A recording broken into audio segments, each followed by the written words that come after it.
साथियों, आप सभी का लर्निंग अड्डा 21 में मैं पुनः एक बार हार्दिक स्वागत करता हूं। साथियों, मैं हूं संजय सिंह यादव। साथियों, आज की जो वीडियो है यह यूपीएसआई एग्जाम 2025 से जुड़ी हुई है और यह जो है आपकी मैथ की सीरीज है। इस सीरीज में जो भी क्वेश्चन लिए गए हैं विगत प्रतियोगी परीक्षाओं में यूपीएसआई के पूछे गए हैं और जो आपकी 2025 में जो आपका आगामी एग्जाम होने वाला है उसमें निश्चित रूप से जो है इस टाइप के इन टॉपिकों से निश्चित रूप से क्वेश्चन बनेंगे। साथियों, इस सीरीज की जो खासियत होगी वो ये साथियों होने वाली है कि आपको इस सीरीज में जो है कॉन्सेप्ट के ट्रिक और कॉन्सेप्ट आपको दोनों मिलेगा। जिस क्वेश्चन में कॉन्सेप्ट की जरूरत होगी कॉन्सेप्ट भी बताया जाएगा, क्योंकि साथियों गणित में कॉन्सेप्ट ही पावर होता है। ट्रिक आपको कभी भी भूल सकता है, लेकिन जो आपके सिद्धांत होते हैं, जो कॉन्सेप्ट होता है, जो प्रिंसिपल होता है वो कभी भी नहीं भूलता। एक बार आप अच्छे से माइंड मैप कर लेते हैं तो इस टाइप के जो भी क्वेश्चन आएंगे कभी भी आपके द्वारा गलती नहीं होगी।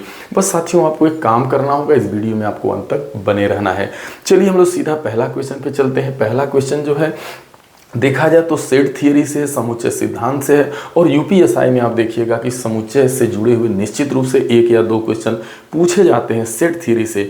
इसके लिए मैं जो है आगामी मतलब कुछ ही दिनों में मैं आपको सेट थियरी से जुड़े जितने भी यूनिक क्वेश्चन यूपीएसआई में पूछे गए बहुत ही बेजोड़ तरीके में, बहुत ही यूनिक कॉन्सेप्ट के साथ सिंपल तरीके से मैं वीडियो लेकर के आऊँगा। साथियों बस यहाँ इस क्वेश्चन को पहले आप देख लीजिए। यहाँ पे क्वेश्चन ये है कि n तत्वों वाले एक समूह के उप समूहों की संख्या क्या होगी। दरअसल यहाँ क्वेश्चन घुमाया हुआ है, इसको ये बोलना चाहिए था कि भाई कोई एक समुच्चय है, उसके सदस्यों की संख्या आपको n दी गई है और कह रहा है कि भाई इसके कितने उप समुच्चय होंगे, इसकी संख्या बतलानी है। तो दरअसल इसका सीधा सा ट्रिक ही पूछा है कि भाई n तत्वों वाले एक समूह के उप समुच्चयों की संख्या क्या होती है। तो साथियों दरअसल उप समुच्चयों की जो संख्या होती है उसका फार्मूला साथियों होता है 2 का पावर n, यानी ये पहला वाला ऑप्शन आपका सही हो जाता है। अब इसकी जांच करनी है, थोड़ा यहाँ पे आप जान लीजिए क्योंकि उप समुच्चय से जुड़ा बहुत ज़्यादा जो है यूपीएसआई में क्वेश्चन आपका बनता है, तो थोड़ा समय देना है आपको। पहले तो ये हम लोग जान लें कि वास्तव में जो है उप समुच्चय क्या है, ठीक है। फिर इस जो है इस ट्रिक का भी हम लोग जांच करेंगे। तो उप समुच्चय का मतलब मान लीजिए यहाँ पर समुच्चय कोई एक ए है और इसके जो है सदस्य या अवयव कह सकते हैं, यानी एलिमेंट या तत्व या अवयव। तो समुच्चय के सदस्य मान लीजिए 1 2 3 है, ठीक है। अब सदस्य ये समुच्चय बी है मान लीजिए और इसके सदस्यों की संख्या 1 2 3 4 मान लीजिए 5 इस तरीके से। अब देख रहे हैं कि जो पहला वाला समुच्चय ए है वो पूरा का पूरा बी में शामिल है, क्योंकि इसके जो एलिमेंट 1 2 3 हैं वो 1 2 3 4 5 में 1 2 3 शामिल है। तो बस इसे आप कह सकते हैं कि ए क्या है भाई, बी का क्या है भाई, एक उप समुच्चय होगा, यानी उप समुच्चय का मतलब एक सबसेट माना जाएगा। इसे आप ए सबसेट बी लिख सकते हैं, इसे ए सबसेट बी बोला जाता है। यानी यदि कोई समुच्चय किसी मान लीजिए ए है और ये बी है तो ए पूरा का पूरा बी में शामिल हो जा रहा है तो ए सबसेट बी बोला जाएगा। अगर मान लीजिए हो सकता था कि भाई इसे आप ए मान लेते, इसे आप बी मानते, इसे ए मानते तो यह बी ए में शामिल होता। तो ये चीज़ होता है, ए बी में पूरा का पूरा शामिल है, इसलिए ए जो है बी का एक उप समुच्चय बोला जाएगा। अब यह है कि चलिए मान लीजिए ये चीज़ उप समुच्चय को आप समझ पाए, लेकिन यहाँ एक चीज़ और जानना होता है कि भाई जैसे मान लीजिए कोई समुच्चय दिया गया है, ठीक है। मान लीजिए समुच्चय आपका ए दिया गया है और इसके सदस्यों की संख्या मान लीजिए यहाँ पर 1 दी गई है। अब इसके आपको उप समुच्चय की संख्या बतलानी है। तो पहली बात ध्यान देना, किसी भी समुच्चय का जो उप समुच्चय आपका जो पहला वाला होता है वो फाई होता है। फाई माने रिक्त समुच्चय, नल सेट बोला जाता है। तो एक तो फाई हो गया और एक स्वयं में, यानी एक जो स्वयं में जो समुच्चय है ये समुच्चय स्वयं में एक उप समुच्चय है। यानी देखा जाए तो एक में क्या शामिल है, फाई शामिल होगा और एक। तो यहाँ गिनती के आधार पर देखेंगे कि यदि कोई समुच्चय है उसके अवयव की संख्या 1 है तो आप देख रहे हैं कि उसके उप समुच्चयों की संख्या 2 हो जा रही है। ऐसे ही आप मान लीजिए कोई बी समुच्चय है, बी समुच्चय और उसके सदस्य 1 2 दिए गए हैं, तो यहाँ पर क्या होगा भाई, अगर आपका 1 2 दिया गया है और इसके जो है आपको उप समुच्चय की संख्या आपको बतलानी है तो क्या होगा भाई, फाई हो जाएगा, 1 भी शामिल होगा, 2 भी शामिल होगा और स्वयं 1 2 शामिल होगा। तो यानी फाई 1 2 1 2, तो ये 1 2 3 4। तो यहाँ देख रहे हैं जब सदस्यों की संख्या 2 हो रही है तो यहाँ पर इसकी संख्या जब समुच्चय के सदस्य की संख्या 2 है तो समुच्चय के उप समुच्चयों की संख्या 4 आ जा रही है। यहाँ देख रहे थे 1 था तो इसके जो है सदस्य तो उप समुच्चय की संख्या क्या आ गई, 2 आ गई। इस तरीके से आप 3 का भी देख सकते हैं, 1 2 3, तो इसका हो जाएगा 5 1 हो जाएगा, आपका 1 होगा, फिर 2 होगा, फिर 3 होगा, फिर आपका 1 2 हो जाएगा, फिर 2 3 हो जाएगा, फिर आपका 3 1 हो जाएगा, फिर 1 2 3, इस तरीके से स्वयं। तो आप देख पा रहे हैं, तो यहाँ पर जब 3 होगा तो 3 का मतलब देखिए, अब मैं ये बताना चाहता हूँ कि इस ट्रिक यानी ट्रिक के द्वारा भी आप साबित करेंगे तो इस ट्रिक से संख्या बड़े आराम से निकल जाती है। देखिए यहाँ 8 है, 1 2 3 4 5 6 7 8। अब यहाँ सदस्य की संख्या यदि 3 है, कोई समुच्चय है उसके सदस्य की संख्या 3 है, तो उप समुच्चयों की संख्या क्या हो जा रही है, देख रहे हैं 8। तो यहाँ पर आप इस ट्रिक से भी लगा सकते थे, यानी यहाँ पे यन का मान, मान लीजिए सदस्य यहाँ 3 है तो यन का मान आपका 3 हो गया। तो उप समुच्चयों की संख्या का फार्मूला आप लगा दीजिए, 2 का पावर n 2 की घाते 3 तो 8 आ गया। तो आपसे संख्या इस टाइप का भी क्वेश्चन आपसे यूपीएसआई में पूछता है। मान लीजिए डायरेक्ट जो है आपको समुच्चय दे दे और कह दे कि भाई इसके उप समुच्चयों को आप लिखिए, इसके उप समुच्चय कौन कौन होंगे, या इसकी खास करके संख्या पूछा जाता है। तो आप देख पाए कि जब आपका जो है अगर समुच्चय के मेंबर की संख्या 1 है, अगर यहाँ देखिए अगर सदस्य की संख्या 1 होगी तो 2 का पावर 1 करेंगे तो 2, अगर 2 सदस्य होंगे तो 4 हो जाएगी। अभी आपने देखा, अभी अगर 3 मेंबर इसके होते तो फिर आपका 2 का पावर 3 का मतलब 8 होता। अगर यहीं पे 4 होते, जैसे मान लीजिए कह देता समुच्चय ये है 1 2 3 4, इसके मेंबरों की संख्या 4 है तो उप समुच्चय की संख्या बताइए, तो बस आप 2 का पावर 4 कर देते तो आपका 2 दूना 4 दूना 8 दूना 16 हो जाता। ठीक है, इस तरीके से जब भी आएगा कर लेंगे। तो ये तो रहा आपका सबसेट से जुड़ा। अब चलिए बहुत जल्दी से हम लोग अन्य सवालों को करते हैं। देखिए यहाँ पे कह रहा है 4 व्यक्ति एक काम को 12 दिन में कर सकते हैं। अगर 2 व्यक्ति कम कर दिए जाएं तो वे असल काम का 1/4 काम कितने दिन में पूरा करेंगे। दरअसल देखिए हो क्या रहा है, 4 व्यक्ति एक काम को 12 दिन में कर रहे हैं, ठीक है। अब 2 व्यक्ति आपने कम कर दिया, तो ये कह रहा है अगर 2 व्यक्ति कम कर दिए जाएं लेकिन उसी काम का 1/4 भाग ही केवल करना हो तो कितना दिन में पूरा होगा आपको बतलाना है। दरअसल क्या है भाई, यहाँ देखा जाए तो 4 आपके मैन हैं, 12 दिन में काम को कर रहे थे। अब पूरा काम हो जा रहा था, एक काम हो जा रहा था, ठीक। लेकिन क्या है 2 चले गए, 4 में से 2 गए तो बचे कितने, 2 मैन। अब ये कितने दिन में करेंगे यही पूछ रहा है, और दरअसल कितना काम करना है। अब उस काम एक को नहीं करना है, पूरा काम नहीं करना बल्कि 1/4। तो इसके लिए बहुत सिंपल सा होता है, आपको ट्रिक बस लगाना होता है। वो यही होता है m1 d1 upon w1 is equal to m2 d2 upon w2। ये देखिए क्या है भाई, m1 का मतलब पहले आदमी, d1 का मतलब पहला दिन, और ये पहले काम, बाद के आदमी, बाद के दिन, बाद का काम, ठीक है, m1 d1। तो ये चीज़, इस ट्रिक को आपको बस याद रखना है, बड़े आराम से आप इससे बहुत जल्दी हो जाएगा। बस एक चीज़ कॉन्सेप्ट से भी मैं बता दूंगा लेकिन इससे बहुत फास्ट होगा और यहाँ अप्लाई हो जाएगा। अब देखिए यमोन, तो यमोन क्या है, पहले कई आदमी थे भाई, 4 आदमी थे। कितना दिन में कर रहे थे भाई, 12 दिन में कर रहे थे। कितना काम कर रहे थे भाई, पूरा काम यानी एक काम। अब क्या मामला है भाई, कितने आदमी बचे, 2 4 चले, 4 में से 2 गए तो 2 बचे। कितने दिन में करेंगे, मान लीजिए d2 दिन में करेंगे या d दिन में करेंगे, यही तो पूछ रहे हैं आपसे। अब कितना काम करना था, बस 1/4 करने की बात हो रही है, बस लग गया क्वेश्चन। अब ये आप लिख सकते हैं, ये यहाँ पे आ जाएगा तो 4 × 12 × 1/4 और यहाँ पे होगा आपका 2d। अब देखिए 4 3 12 हो गया, 2 दूना 4 हो गया, d का मान आ गया 6। यानी जो 1/4 काम है, जो शेष 2 लोग जाने के बाद जो है, जो 1/4 काम है वो 6 दिन में आपका कंप्लीट हो जाएगा। बस आपको ये ट्रिक तैयार करना होता है। मैं आपको बता दूं, जैसे यहाँ पे हमेशा जो काम होता है वो अपान में जाता है, यानी m1 d1 upon w1 is equal to m2 d2 upon w2। इसी का प्रयोग करके आप, क्योंकि यहाँ पे आपको काम दिया गया था, दिन दिया गया था और आदमी दिए गए थे, तो बड़े आराम से आप ऐसे सवालों को सेकंडों में लगा लेंगे आप। यहाँ तो मैंने समझाया लेकिन ये विदिन सेकंड का क्वेश्चन था। अगला क्वेश्चन एवरेज से है। कह रहा है 31 मैचों में धोनी का औसत रन 31 है, अपने औसत में उसे 2 रन की वृद्धि करने के लिए अगले मैच में कितने रन बनाने पड़ेंगे। देखिए भाई, धोनी जो है उसने क्या किया भाई, उन्होंने क्या किया, 31 मैच में उनका जो एवरेज था रन का, यानी जो उनका जो औसत था वो आपका औसत कितना था, 31 था। ठीक है। लेकिन बाद में क्या हो रहा है भाई, अब ये कह रहा है कि उन्होंने अपने एवरेज को 2 बढ़ा लिया, तो अगली पारी में उन्होंने अपना औसत रन पहले से 2 बढ़ाया, तो औसत पहले 31 था, अब 2 बढ़ने का मतलब 2 वृद्धि करेंगे, तो अब क्या हो जाएगा आपका, देखा जाए तो एवरेज 33 हो गया। लेकिन पारी भी तो बढ़ेगी भाई, एक पारी उन्हें, और तो भाई 31 पारी खेल चुके थे, अब अगली पारी खेलेंगे तो वो पारी मानी जाएगी 32 मैच।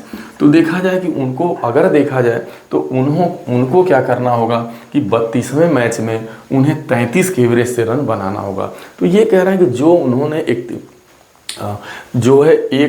अगली पारी में उन्हें कितना रन बनाना पड़ेगा, तो बहुत ही आसान है।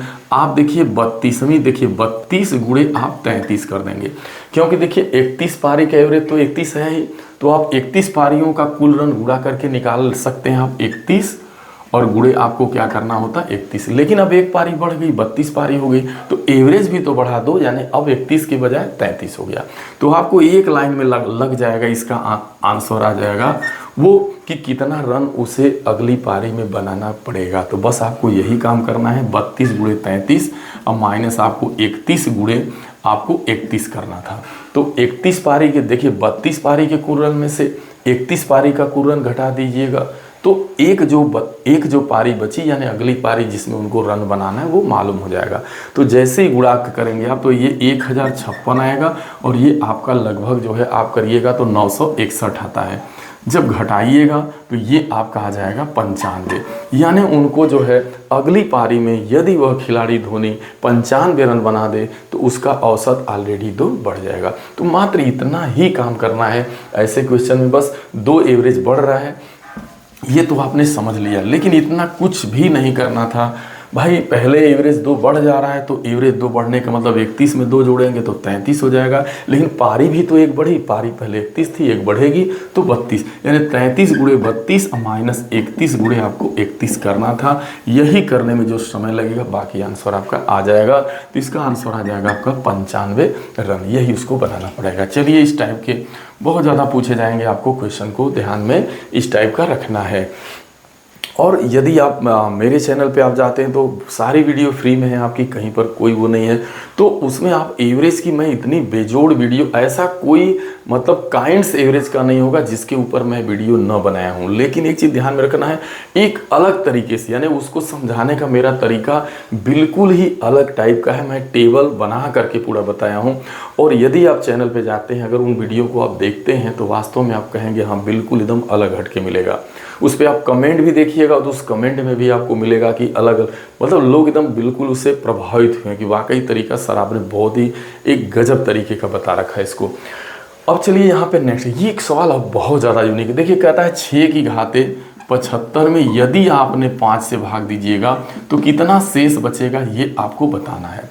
अब यहाँ एक चीज़ समझना है बहुत जल्दी से, ये कि देखिए 6 का कोई भी पावर आप कर लो, 6 का पावर 1 कर लो, चाहे 6 का पावर आप 2 कर लीजिए, चाहे 6 का पावर आप 3। देखिए 6 का पावर 1 6 होगा, 6 का पावर 2 36 होगा, 6 का पावर 3 216। आप देख रहे हैं हर जगह इकाई के जगह पे क्या आ रहा है, 6 आ रहा है। तो चाहे 6 का कितना भी कोई भी पावर आप कर लीजिए, चाहे आप भले 75 पावर आप करो, लेकिन इकाई की जगह हमेशा 6 ही आएगा। इसका मतलब कि 6 में यदि आप 5 से भागा दीजिएगा तो शेष कितना आएगा, 5 एकम 5 यानी 1 बार जाएगा। तो कहने का मतलब 6 का जो भी पावर लगा लीजिए हमेशा इकाई की जगह 6 ही आएगा, और 5 से भागा दीजिएगा 6 में तो हमेशा शेष क्या बचेगा, 1। यही इसका आपका राइट आंसर हो जाएगा। बस इतना ही इसमें करना है। एक तरीका इसका और होता है, वो ये होता है कि 6 को आप 5 + 1 लिख सकते हैं, इसकी पावर 75 भागे 5। तो यह जो है आपका x + a की पावर n, यानी इस रूप में चला जाता है। अगर आप इस रूप में लिख देते हैं तो ये 5 से 5 डिवाइड हो जाएगा, और 1 की घात 75 करिएगा तो दरअसल आएगा कितना, 1। लेकिन इसका जो सही कॉन्सेप्ट है वो यही है आपका, ठीक है। इस तरीके से भी आप इस क्वेश्चन को कर सकते हैं। हम लोग नेक्स्ट क्वेश्चन की तरफ बढ़ते हैं। एक लाभ हानि का सवाल है। वो ये कह रहा है कि एक वस्तु को 1350 रुपये में बेचा जाता है तो 10% की हानि होती है यदि उसे 4% लाभ पे बेचा जाए, 4% लाभ कमाने के लिए कितने रुपए में बेचना पड़ेगा। देखिए पहले का विक्रय मूल्य दिया है, बाद का विक्रय मूल्य पूछ रहा है। पहले बेच रहा है तो 10% की हानि हो रही है, बाद में बेच रहा है तो 4% का लाभ हो रहा है। बहुत आसान है। जब भी ऐसे क्वेश्चन है, देखिए इसको लगाने का जो तरीका होता है वो यही होता है, पहला विक्रय मूल्य बटा पहला लाभ या हानि, यानी पहला लाभ या आपका हानि, और दूसरा विक्रय मूल्य बटा दूसरा लाभ या हानि। ठीक है, तो इसको नहीं समझना। देखिए पहले वो कितने में बेचा जा रहा है बस आपको लिखना है। पहले देखिए दरअसल आइटम 1350 में बिक रहा था, लेकिन हो क्या रहा था, हो रहा था आपका घाटा। कितने का? 10 का। तो 100 में से 10 आपको घटा देना है बस। 100 माइनस हानि। अगर यहाँ लाभ होता तो आप जोड़ते, तो पहला विक्रय मूल्य बटा पहला लाभ या हानि। तो पहला विक्रय मूल्य 1350 है और पहला लाभ या हानि का मतलब क्या है? पहले तो हानि हो रहा है तो 100 में से हानि घटाएंगे। पहला विक्रय मूल्य बटा 100 माइनस लाभ या हानि। अब आगे क्या है? दूसरा विक्रय मूल्य बताना है। मान लीजिए x रुपए में बेचा जा रहा था, लेकिन हो क्या रहा है? आगे कह रहा है कि भाई 4% के लाभ पर बेचा जा रहा है। तो 100 में लाभ होने पर 100 में जोड़ेंगे, हानि होने पर घटाएंगे। बस यही आपका आंसर हो जाता है। पहली बेची बटा पहला लाभ या हानि बराबर दूसरी बेची बटा दूसरा लाभ या हानि, या पहला विक्रय मूल्य बटा पहला लाभ या हानि, दूसरा विक्रय मूल्य बटा दूसरा लाभ या हानि। बस लग गया। अब यहाँ जोड़िएगा तो 1350 और ये गुणा होगा तो आपका हो जाएगा 104, और ये जो है 100 से 10 घटाइएगा तो 90, और ये आपका यक्स का मान। फिर आपको गुणा भाग करके जैसे ही आप कैलकुलेट कीजिएगा तो इसका आंसर जो है आपका बड़े आराम से 1660 रुपये आपका आएगा। बस इसी को आपको हल करना है। ठीक है, या इसे 1560 आएगा, सॉरी इसको हल कर लीजिएगा, 1560 रुपये आपका आएगा। इसे बस आपको हल करने की ज़रूरत है बस। ठीक है, तो आप रूल भी समझ गए, तरीका भी समझ गए, और इस टाइप को बहुत ज़्यादा पूछा जाता है। ठीक है, इसमें 2-3 टाइप के क्वेश्चन बनते हैं। जैसे यहाँ हो सकता है दोनों विक्रय मूल्य दिया गया हो, एक जगह लाभ हो रहा हो, दूसरी हानि पूछ रहा हो, या हो सकता इस तरीके से, मतलब जो भी बनेंगे क्वेश्चन, लेकिन बस तरीका आपका यही होगा। पहला विक्रय मूल्य बटा पहला लाभ या हानि बराबर दूसरा विक्रय मूल्य बटा दूसरा लाभ या हानि। अब आगे जो बहुत ही खूबसूरत सवाल जो है आपका वो लिया गया है जो है आपका मेंसुरेशन से। वो मेंसुरेशन से क्या है भाई? कहता है एक लंबवृत्तीय बेलन की त्रिज्या में 50% की वृद्धि होती है तो आयतन में कितने प्रतिशत की वृद्धि होगी। दरअसल बेलन को देखा जाए तो बेलन जो होता है वो आपका 3D स्ट्रक्चर होता है, यानी इसके पास 3 विमाएँ होती हैं। देखेंगे बेलन का आयतन बराबर क्या होता है? πr² h होता है। लेकिन यहाँ देख रहे हैं कि इसकी त्रिज्या में वृद्धि हो रही है 50% की। तो देखिए जो बेलन होता है, मैं इसका हालांकि इसको देखिए मैं सेकंडों में लगाऊंगा, लेकिन इसका बेस समझिए। दरअसल ये बेलन का आधार जो होता है वो वृत्त होता है, और वृत्त का क्षेत्रफल क्या होता है? πr²। तो इसके कह रहा है कि जो त्रिज्या है ना उसे 50% बढ़ाया जा रहा है। लेकिन एक चीज़ आप देख रहे हैं कि कहीं पर ऊंचाई का जिक्र नहीं है, यानी बेलन की ऊंचाई अपरिवर्तित है। तो 3 बीमाओं में आप देख रहे हैं कि एक बीमा जो है कांस्टेंट है और 2 बीमाएं ही बढ़ रही हैं, यानी r², यानी जो उसका जो आधार है ना बेलन का, त्रिज्या बढ़ने का मतलब उसका आधार बढ़ाया जा रहा है, बेस बढ़ाया जा रहा है। तो एक तरह से देखा जाए तो भाई ये क्या है? अब यह देखा जाए तो 2D हो गया। जब एक बीमा कांस्टेंट हो गई, एक बीमा नियत हो गई, 3 बीमाओं में 3 लंबाइयों में एक लंबाई कांस्टेंट है तो 2 ही लंबाई ने रन कर रही है, इसका मतलब वो 2D स्ट्रक्चर का रूप ले लिया। तो बस आपको ऐसे सवाल को सेकंड में मौखिक बताना था। बस इसके आयतन में होने वाली वृद्धि, यानी इसके आयतन में वृद्धि कितना की होगी, तो आपको कुछ नहीं करना। बहुत लोग इसके लिए तमाम ट्रिक लगाते हैं, कुछ नहीं लगाना। अब यह 2D वाले से लगेगा, और आप जानते हैं इसका फार्मूला a + b + ab/100। क्यों? इसका ये अप्लाई तभी होगा, ये अप्लाई फार्मूला तभी होगा जब कोई 3D संरचना हो और उसके एक साइड यानी एक उसकी जो बीमा हो उसे नियत रखा जाए, बाकी 2 बीमाओं को क्या किया जाए? उनमें परिवर्तन किया जाए। चूंकि यहाँ r², देखिए बेलन का आयतन क्या होता है? πr²h। तो ये r² है ना, ये r और r, इसको ऐसे भी लिख सकते थे πr/r/h। तो 2 बीमाएं हैं, दोनों सेम है कहने का मतलब। तो बस लग गया क्वेश्चन। 50 बढ़ रहा है त्रिज्या, तो 50 + 50 + 50 × 50/100 a + b + ab/100। यही जो ट्रिक है, जो आयत जो आपके जो क्षेत्रफल में वृद्धि वाला ट्रिक होता है वह यहाँ आयतन में वृद्धि में काम करेगा। कब काम करेगा आयतन वृद्धि, क्षेत्रफल वृद्धि वाला ट्रिक आयतन वृद्धि के लिए या कमी के लिए? तो कब काम करेगा? जब एक बीमा 3D स्ट्रक्चर हो, 3 बीमा वाली आकृति हो, एक को कांस्टेंट रखा जाए। लग गया क्वेश्चन। 50 में 50 जोड़िएगा 100, ये आपका 0 से 0 कटेगा 25, तो 100 में 25 जोड़िएगा 125%। यानी यदि जो है कोई बेलन है उसकी त्रिज्या को 50% बढ़ाया जाएगा तो उसका जो आयतन है वो 125% बढ़ जाए। ऐसे मौखिक था, लगाना था ही नहीं, बस इस चूंकि इस सिद्धांत को जब आप समझ लेते हैं, इसीलिए समय जरूर में लग रहा है वीडियो में आपका, लेकिन यदि आप समय दे दिए, एक बार कॉन्सेप्ट को अच्छे से आपने समझ लिया, तो फिर इस टाइप का कोई भी क्वेश्चन आ जाए 3D, चाहे घन हो, घनाभ हो, गोला, बेलन, शंकु, कोई भी आएगा, इस टाइप का प्रतिशत वृद्धि कमी वाला आप कर सकते हैं। लेकिन मैं यहाँ पर एक चीज़ और आपको क्लियर कर दूँ कि आप जाइएगा चैनल पे, जाने के बाद आप इस टाइप का जो है मतलब आयतन में वृद्धि कमी वाला का एक यूनिक ट्रिक मैं बताया हूँ, जो बहुत ही बिल्कुल अलग हटके है, वो सब सेकेंडों के तरीके हैं, उससे आप जाके देख सकते हैं। आगे चलिए देखते हैं हम लोग। लास्ट क्वेश्चन हमारे पास है, वो अंतिम क्वेश्चन आपका है, वो ये है कि भाई पिता के पास 83,000 रुपये थे, वह अपने उस धनराशि को अपनी 3 बेटियों में इस प्रकार से बांटना चाहता था कि पहली बेटी को धनराशि का 4 गुना और दूसरी बेटी को धनराशि का 5 गुना और तीसरी बेटी को धनराशि का 7 गुना, यानी ये 7 गुना ये आपस में क्या था, बराबर था। तो पहली बेटी को कितनी धनराशि मिल रही है 38,000 में, ये आपको बताना है।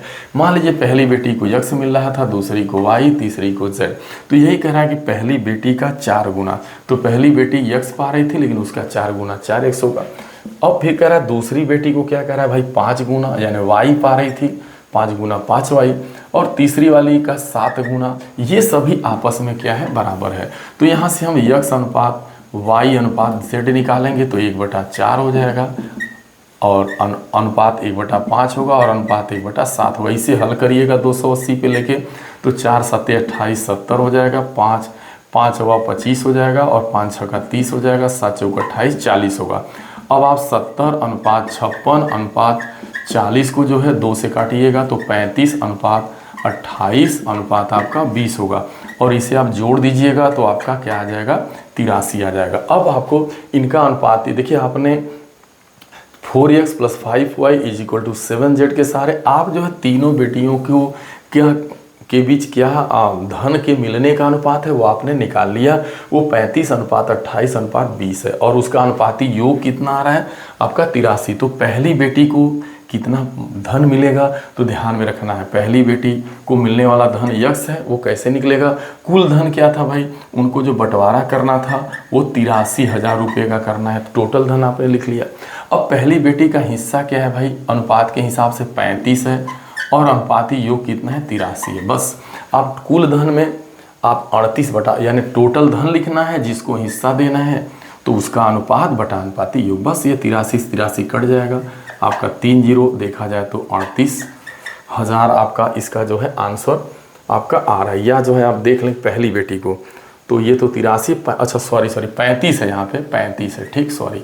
तो जब 35 देखिए पहली का अनुपात 35 है, ठीक, तो 35 बटा 83 लिखेंगे, 83 कट जाएगा, ये आ जाएगा 35,000, यही आंसर है। पहली बेटी को 35,000 रुपये जो है 83,000 रुपये से मिलेगा। तो साथियों इस टाइप से ये क्वेश्चन थे। साथियों अभी तो ये एक हमारी एक तरह से देखा जाए तो शुरुआत वीडियो थी जो है UPSI 2025 की मैथ की तैयारी को लेकर के, लेकिन साथियों यदि आप सभी को ये वीडियो अच्छा लगेगा, अभी मैं बहुत ही यूनिक वीडियो आपके लिए लेकर के आने वाला हूँ। इतना ज़बरदस्त तरीके के जो है क्वेश्चन होंगे, ये मेरा एक शुरुआत था। बस आप सभी लोगों का यदि प्यारा आशीर्वाद मिलता रहा, आप लोग जो है आपको ये वीडियो पसंद आता है, तो यदि आप लोग इस तरीके की वीडियो देखना पसंद करते हैं साथियों, मैं ज़रूर बनाऊँगा। साथियों यदि आप नए हैं और आपने अभी तक लर्निंग अड्डा 21 चैनल को सब्सक्राइब नहीं किया हुआ साथियों कृपया करके चैनल को सब्सक्राइब कर लीजिएगा। मिलते हैं अगली वीडियो में, तब तक के लिए आप सभी को ढेर सारी शुभकामनाएं। Thank you so much.